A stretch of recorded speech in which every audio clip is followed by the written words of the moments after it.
So the purpose of this little tutorial is to have a look at your existing drawings that you've created in possibly your assignment, and to refine them to make sure they have the necessary information in them to communicate the required detail.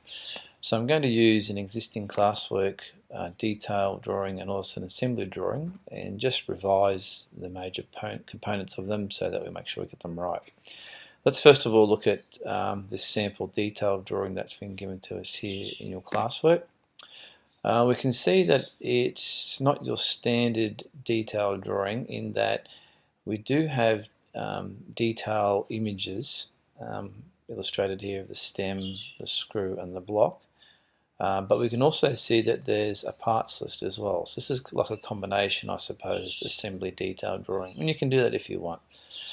But let's focus ourselves onto the first thing. Let's look at the scale of the views and whether or not we feel the scale is appropriate for the page. So what I've done here is I've added the 3 parts to one page. You may have done that, or you may not have. But let's consider just say this area here inside this sort of square area. If we had that much area to use on a page, we then ask ourselves the question, well, is the scale or the size of these 3 views appropriate for the amount of space that I've got there? Well, if I made it any smaller than that, the scale any smaller, the views any smaller, it'd be hard to then see small detail. And if I made the views larger than that, then everything would get too cramped up together. So there's a sort of happy medium between things being too large and cramped and things being too small and too hard to see. So you've got to make sure that your scale is correct.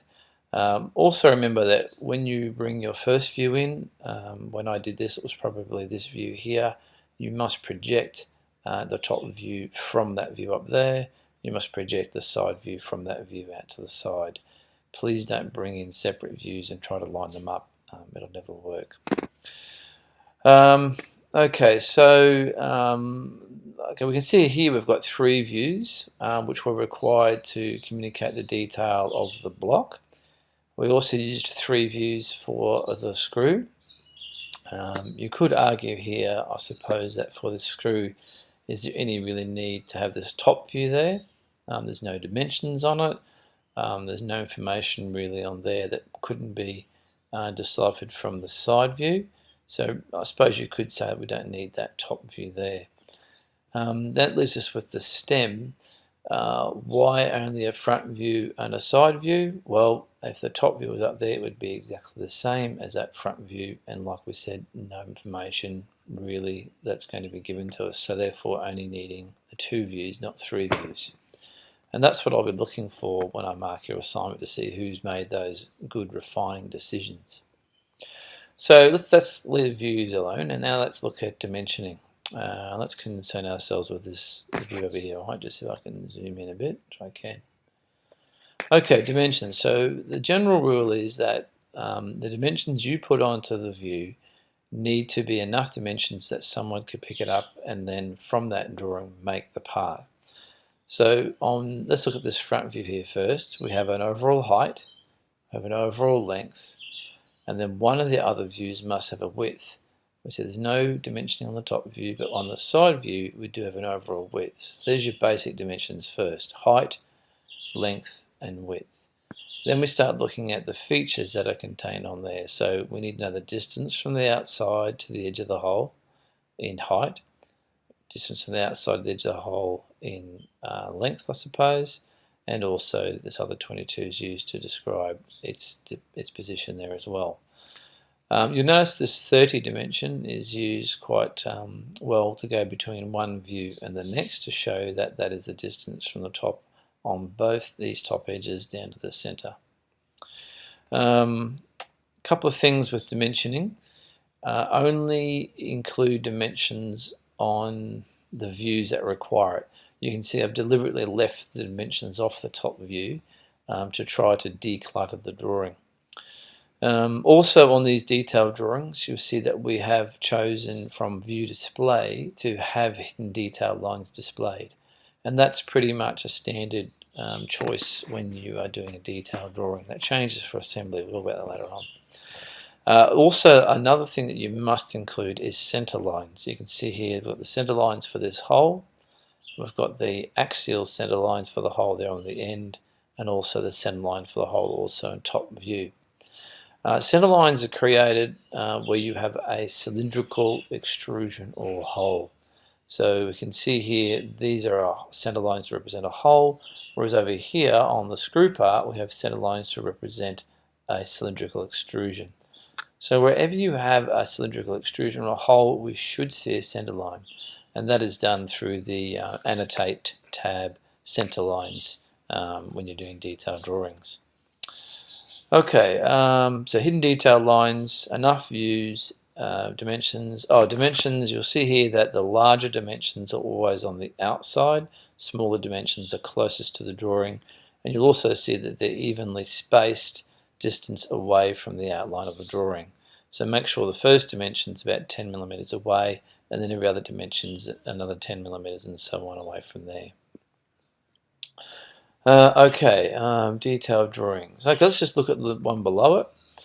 Really no difference between that detailed drawing and this one, except that we've just included these 3D renders.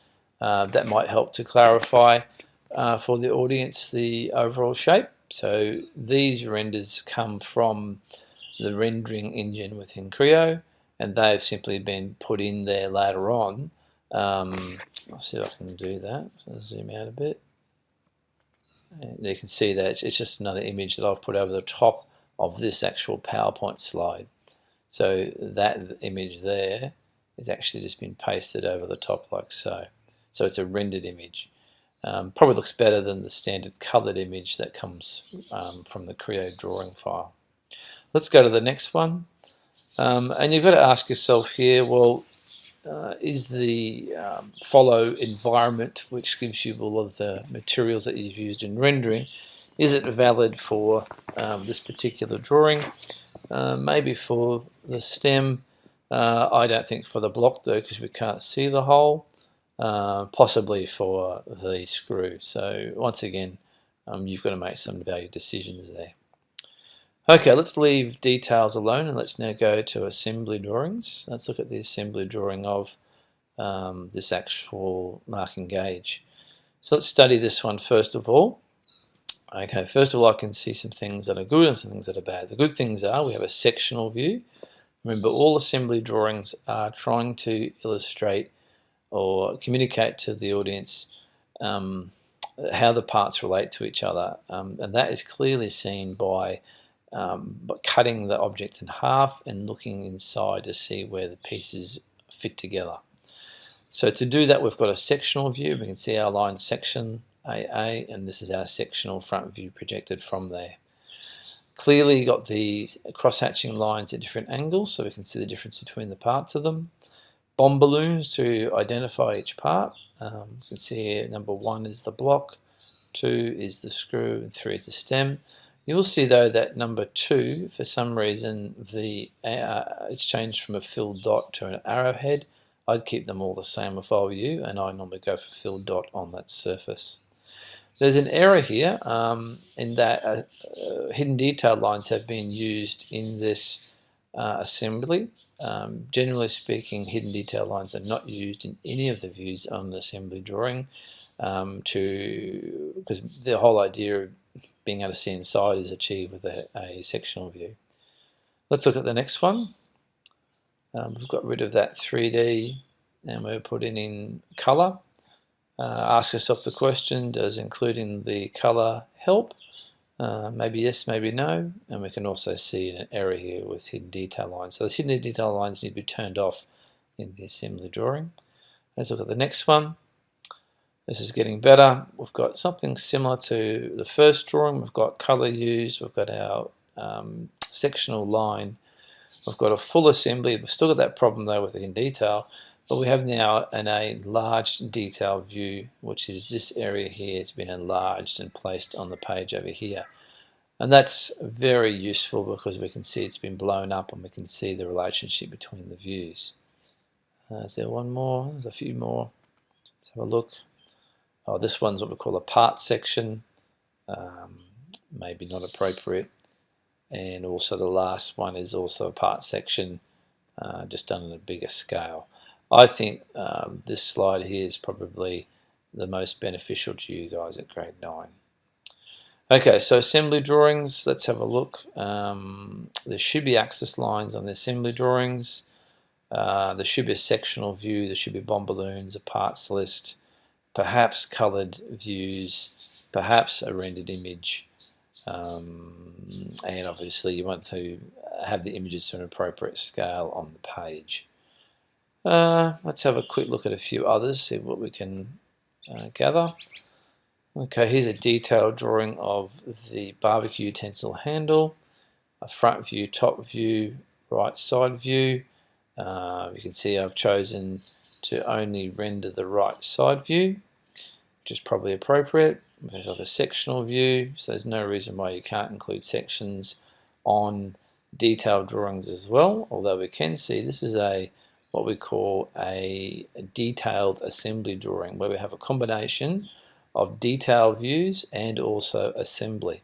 So we've got dimensions, which represent the actual object and its detail, and also bomb balloons, which represents it actually an assembly as well. We probably call this a sub-assembly. Interesting drawing, that one. And I'll skip down to this one here. This is more of a full assembly, and we can see here that we've got the complete assembly of the barbecue utensil, front sectional view, top sectional view, and we've got some enlarged details of the areas where these parts are joined together to show how they relate to each other. Okay, hopefully that's been some assistance, and hopefully you can then refine your drawings.